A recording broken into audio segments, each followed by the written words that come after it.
Leave a comment down below of which Pokemon you are most excited to team build with in Generation 9.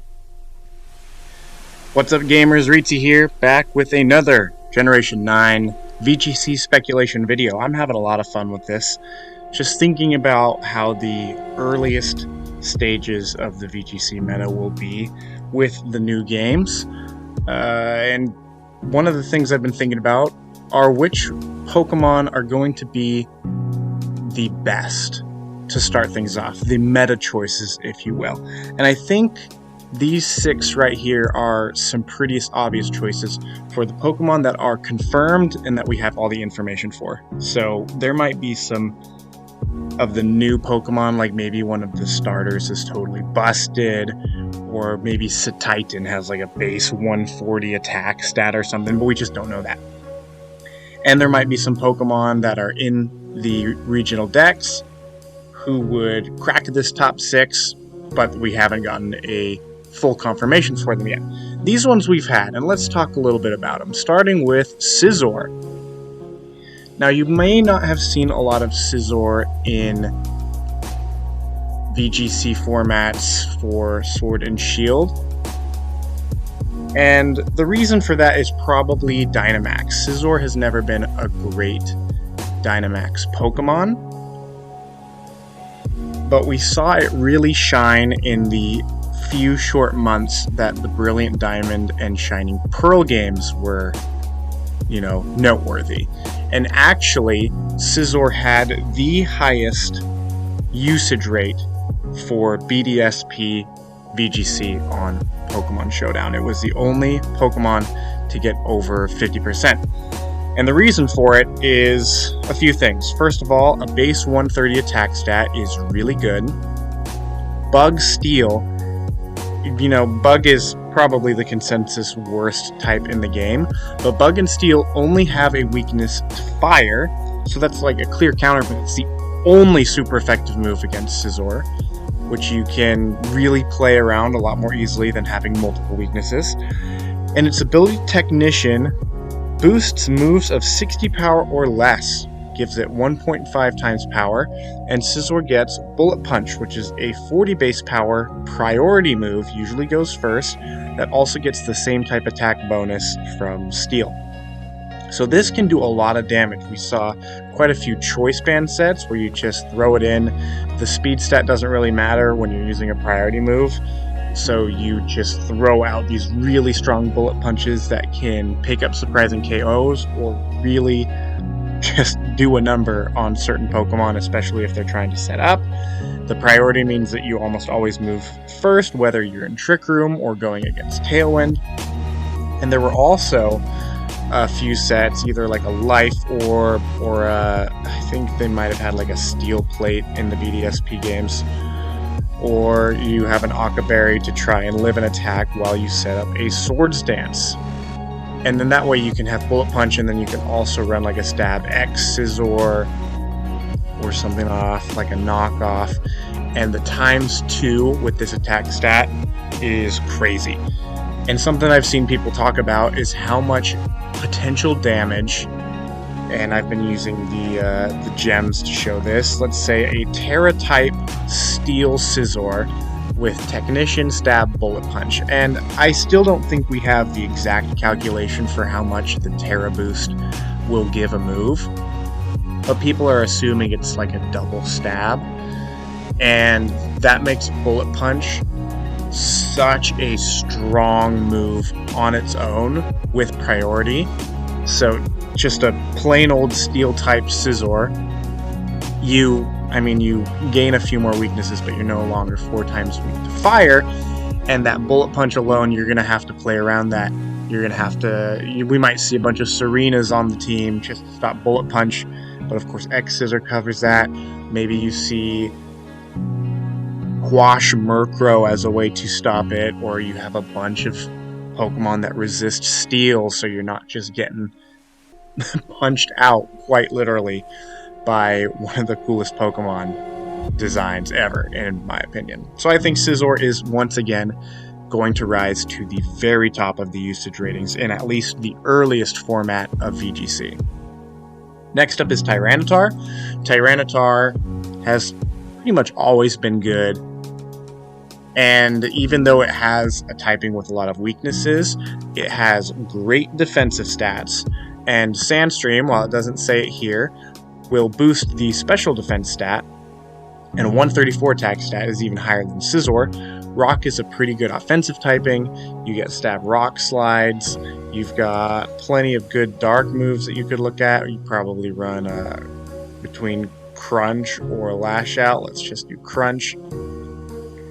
And then Setting Sand, it's one of the better weathers. I mean, I guess if you're not Hail, you're one of the better weathers. But there are a lot of Tyranitar Excadrill teams throughout Sword and Shield. There currently isn't a Sand Rush.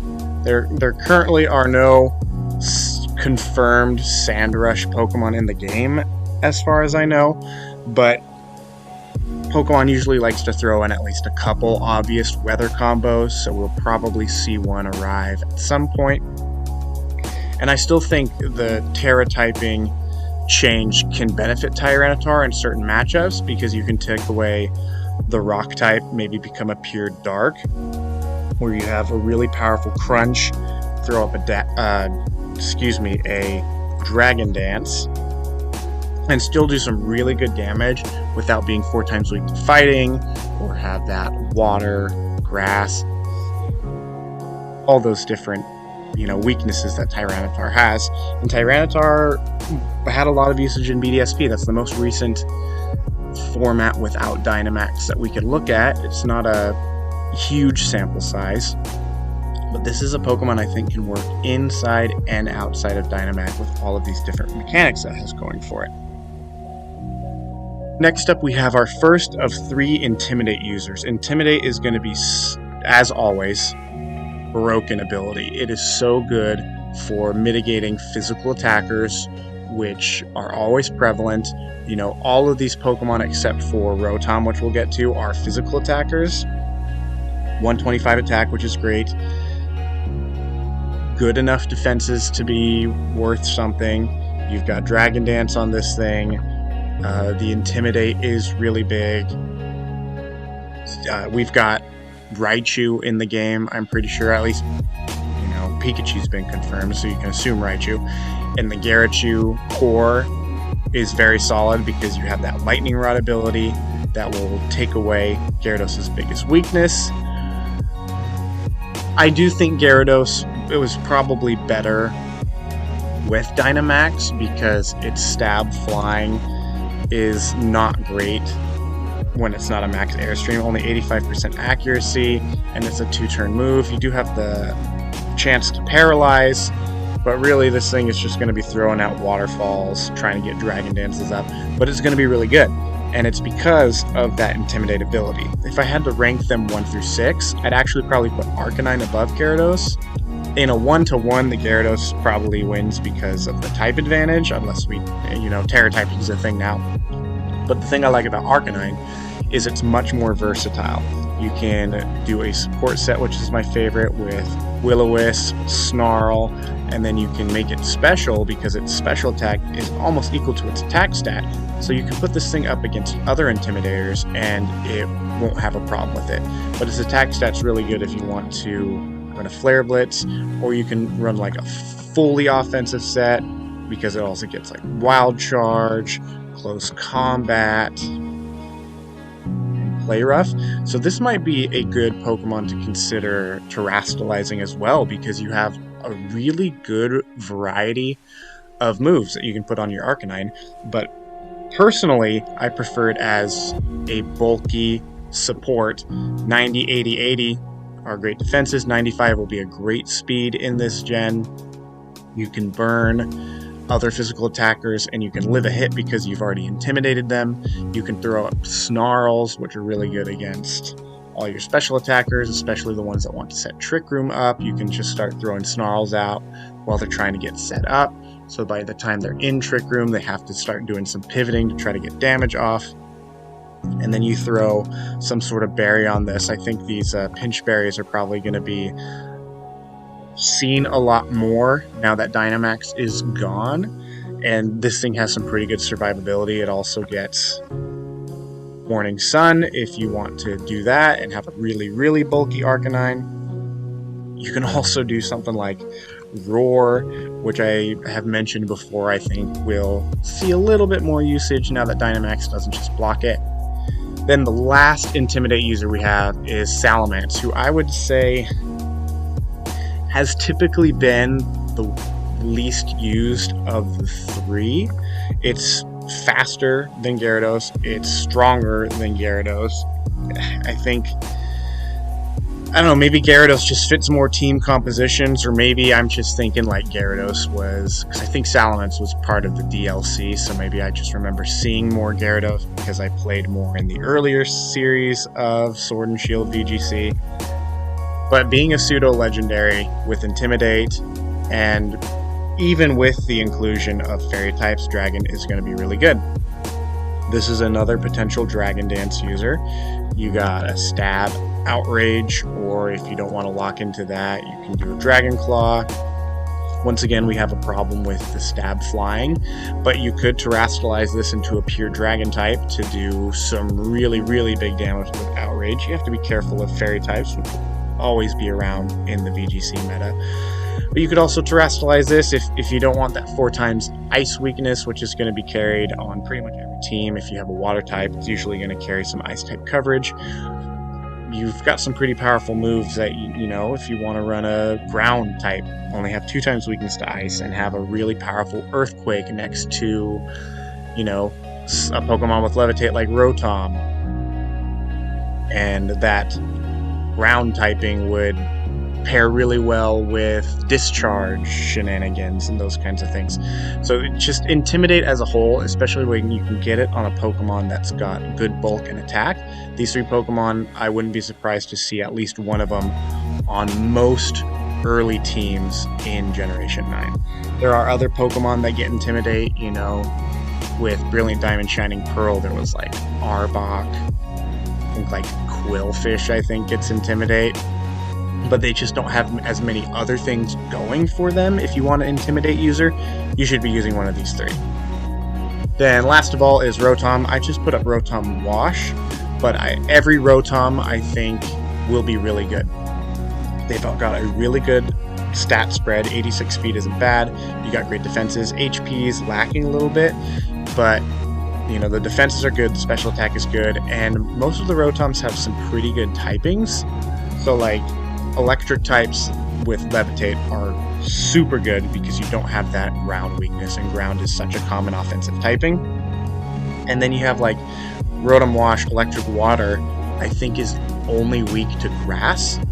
So you only have, again, one weakness to worry about, and then I guess Freeze Dry, but that's not really a thing. So this isn't a Pokemon that really needs to care about Terrastalizing as much because it's got a typing that's already so good, and it will enable its teammates to Terrastalize and do more damage. And then Rotom is kind of that same thing with Arcanine, where you could do a very offensive Nasty Plot, Hydro Pump, or not Hydro Cannon, Hydro Pump, Thunderbolt, and you can run this set and it would be totally fine, and it'd be very oppressive if you can get it set up and you have some good enough coverage to hit everything you need to. Or this can also be your Will-O-Wisp, Ally Switch. You can even run like Foul Play on this and some Stab. Or instead of Foul Play, how about we say Electroweb for speed control. And in that first game of a best of 3, or if you're just laddering, your opponent has to guess what type of Rotom you're bringing. Is it an offensive Rotom with Nasty Plot and Redirection support that you have to worry about annihilating your team? Or is it a support Rotom and you're going to have to predict a turn 1 Ally Switch, Will-O-Wisp into your main physical attacker? And those mind games alone make Rotom so good. Of the Rotoms, I think Wash and Heat are definitely the best, followed by Mow, and then Frost and Fan. I'm interested to see how people come up with Rotom sets that maybe do Terrastalize, because the thing with Rotom, Fan, and Frost is that their types are obviously worse. Ice having so many weaknesses, and Blizzard being Rotom Frost's stab move, which has poor accuracy unless it's in hail, and leading off with 2 ice types usually isn't a good idea because of how many weaknesses they have. And then having a flying type with Levitate is just really redundant, and Rotom fans' attack of choice is Air Slash, which isn't a super powerful move compared to what the rest of these get. I usually prefer Rotom Wash because its Hydro Pump doesn't reduce its special attack like Overheat and Leaf Storm do, but Rotom Heat has a lot of really good matchups and a really good typing with Electric Fire. A fire type being immune to ground is phenomenal as long as its ability is active, and there's no mold breakers out there. I haven't really looked into the mold breakers in the confirmed decks, but Rotom's going to be really good. And yeah, these are the top 6, I think, going into early Generation 9 VGC. This will be subject to change as we get more information of the complete decks and the stat spreads and move sets of the new Pokemon. But personally, I'm really excited for Generation 9. I hope you guys are too. Thanks for tuning in. Catch you in the next video.